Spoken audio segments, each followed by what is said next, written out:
Hello, everyone. My name is Don, the movie reviewer, and today we're going to be talking about the Peanut Butter Falcon. Rule number one, don't slow me down. Rule number two, I'm in charge. Hey, what's rule number one? Party. Oh, man.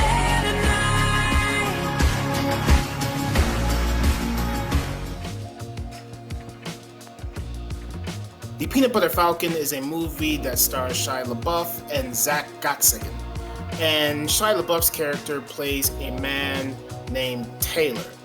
And Taylor is a man who has a troubled past that affected his future. And then we have Zach Gottsagen's character named Zach. And Zach is a character who has Down syndrome. Zach is obsessed with a man who is a wrestler, and this wrestler calls himself the Saltwater Redneck. Zach is a huge wrestling fan, and he wants a chance to meet his favorite wrestler, the Saltwater Redneck. And so he constantly tries to escape the facility that he's in at the very beginning of the movie, while simultaneously Tyler's character is dealing with some situations of his own. While in the midst of all this, we have Dakota Johnson, who plays Eleanor. And Eleanor is a woman who works at the facility, and she is taking care of Zach, and she just wants to be his friend. She wants what's best for him, and her character's pretty straightforward.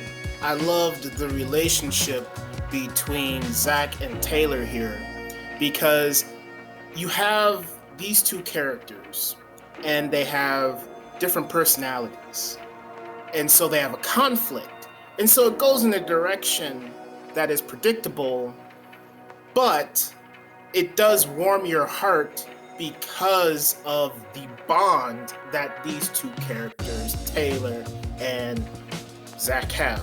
You can sense where it's going, but then when you see those moments where they bond, touches me in my heart.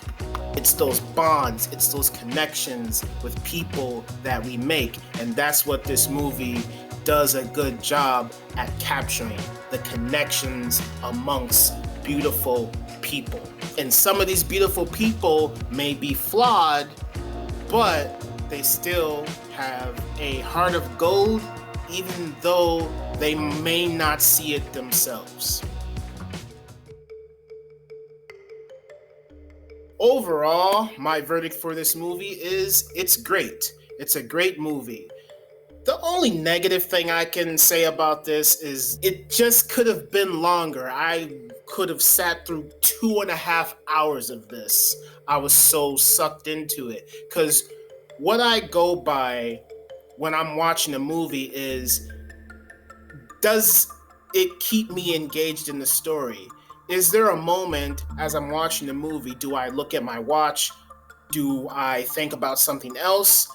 And with this movie, I was thoroughly engaged. This movie had me from beginning to end.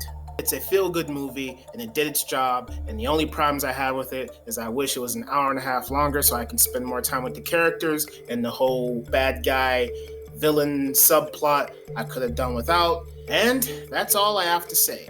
So as always, thank you for watching, and I will talk to you next time. The Peanut Butter Falcon has some WWE legends in it, and I thought that was a nice surprise because I happen to be a WWE fan of the Attitude Era anyway.